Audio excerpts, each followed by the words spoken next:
आज हम करेंगे वर्कशीट नंबर 8 जो कि आपकी 21 अक्टूबर के लिए बनी हुई है। ओके, यहाँ अपना नेम, यहाँ पर अपने सब्जेक्ट टीचर का नेम हमेशा से लिखते हैं, वैसे ही लिखेंगे। अब जो आपका चैप्टर चल रहा है सूक्ष्म जीव हमारे मित्र और शत्रु, उसी चैप्टर में ये आगे एक्सप्लेन करती है वर्कशीट। अभी तक हमने अच्छे वाले अपने जो हमारे लिए लाभदायक हैं वो भी सूक्ष्म जीव पढ़े और हानिकारक भी पढ़े। तो वहाँ पर जब हम हानिकारक पढ़ रहे थे तो हमने ये देखा था, हमने ये पढ़ा था कि वो हमारे खाने को ख़राब कर देते हैं। तो देखिए आगे समझते हैं कि यदि आपका सर्दी के मौसम में आम खाने का मन कर रहा हो या गर्मी के मौसम में स्ट्रॉबेरी खाने का मन कर रहा हो तो आप क्या करेंगे। तो जैसा कि हम जानते हैं कि सूक्ष्म जीव वातावरण में लगभग हर जगह मौजूद होते हैं। यदि इनको उचित परिस्थिति जैसे ताप और नमी मिल जाए, मतलब गर्मी मिल जाए और पानी मिल जाए, तो यह बहुत तेजी से वृद्धि करते हैं। भोजन का संदूषण एक रासायनिक अभिक्रिया है। भोजन का संदूषण मतलब भोजन का खराब होना। उससे क्या होता है, वस्तु का रंग, खाने वाली है ना, और उसका स्वाद बदल जाता है और उसमें बदबू आ जाती है। गर्मी के दिनों में जैसे अभी आप देखें, एक दिन भी अगर सब्जी बाहर रखी रह जाती है तो उसमें से कैसी स्मेल आने लगती है ना, और लिस लिस सा हो जाता है, वो खाने योग्य नहीं रहता। ठीक है, ऐसा क्यों होता है? क्योंकि भोजन को सूक्ष्म जीवों से उस पर क्रिया हो जाती है और उस पर सूक्ष्म जीव अभिक्रिया करके ग्रो कर जाते हैं। ठीक है, तो अब क्वेश्चन आता है कि हम भोजन को सूक्ष्म जीवों से कैसे बचाएं। तो उससे बचाने के लिए हमें नीचे जो विधि दी गई है उन्हें पूरा करना पड़ता है, जिससे हम पूरे एक साल फल और सब्जी को क्या कर सकते हैं, ठीक रख सकते हैं। अब देखिए उपाय देखते हैं कि कैसे हम बचाएंगे फल और सब्जी को। ठीक है, अब पहला देखिए उपाय है इसमें रासायनिक उपाय। रासायनिक उपाय में क्या होता है कि जीवों और सूक्ष्म जीवों से बचाने के लिए हम उसमें कुछ रसायन मिला देते हैं, जैसे सोडियम बेंजोएट और सोडियम मेटाबाइसल्फाइड। ये आपको दो केमिकल के नाम याद रखने पड़ेंगे, सोडियम बेंजोएट, सोडियम मेटाबाइसल्फाइड। इन्हें परिरक्षक कहते हैं। परिरक्षक मतलब ये क्या करेंगे, सूक्ष्म जीव की ग्रोथ को कम कर देंगे। बच्चों अभी आपने रासायनिक उपाय समझ लिए कि कैसे हम परिरक्षक मिलाकर उस खाद्य पदार्थ को बचाते हैं। इसी तरह से नमक द्वारा परिरक्षण, कुछ मांस होते हैं और मछली या आम, उस पर हम नमक का लेप कर देते हैं और उससे क्या होता है, सूक्ष्म जीव की वृद्धि नहीं होती और वो सुरक्षित रहता है। इसी तरह चीनी द्वारा भी हम करते हैं। चीनी के प्रयोग से खाद्य पदार्थों की नमी में कमी आ जाती है और जीवाणु की वृद्धि रुक जाती है। चीनी के प्रयोग से जैसे जैम बनाते हैं, मुरब्बे बनाते हैं, है ना, ये सब खाए जाते हैं। इनको हम 1-1 साल तक भी यूज़ कर सकते हैं।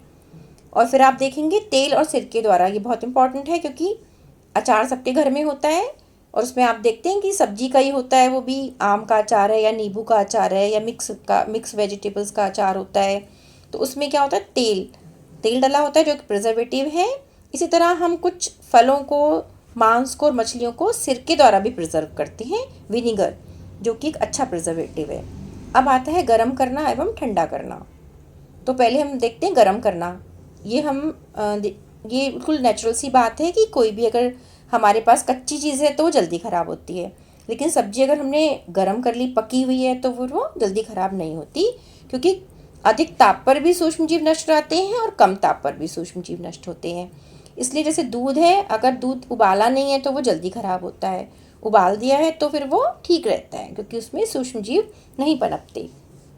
इसी प्रकार से हम भोजन को अगर फ्रिज में रख देते हैं तो कम ताप पर भी सूक्ष्म जीव की वृद्धि नहीं होती और हमारा भोजन ठीक रहता है। फिर नेक्स्ट इसी के अंदर आता है पाश्चरीकरण, मीन्स पाश्चराइजेशन। ये भी बहुत इंपॉर्टेंट है क्योंकि जो दूध हमारे घर में थैली में पैक होके आता है वो इसी विधि के द्वारा आता है। ये नाम आपको याद रखना है, पाश्चरीकरण, क्योंकि इसका नाम ना इसके साइंटिस्ट से आया है। जिस वैज्ञानिक ने सबसे पहले इसकी खोज की वो था लुई पाश्चर। तो लुई पाश्चर ने इसको डिस्कवर किया, इसलिए इसका नाम, विधि का नाम पाश्चरीकरण हो गया। अब ये होता क्या है, इसमें दूध को 70 डिग्री सेंटीग्रेड पर 15 से 30 सेकंड के लिए गर्म करते हैं और फिर एकदम से उसको ठंडा कर देते हैं, बिल्कुल विदाउट एनी डिले। ठीक है, और उसको थैलियों में भर देते हैं।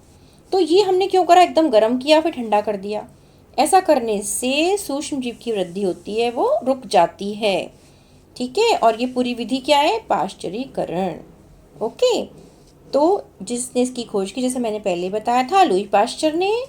पाश्चरीकरण दूध को हम बिना उबाले भी इस्तेमाल कर सकते हैं। ये आप दूध चाहें तो आप थैली से डायरेक्टली भी यूज़ कर सकते हो। अब नेक्स्ट थिंग है भंडारण एवं पैकिंग।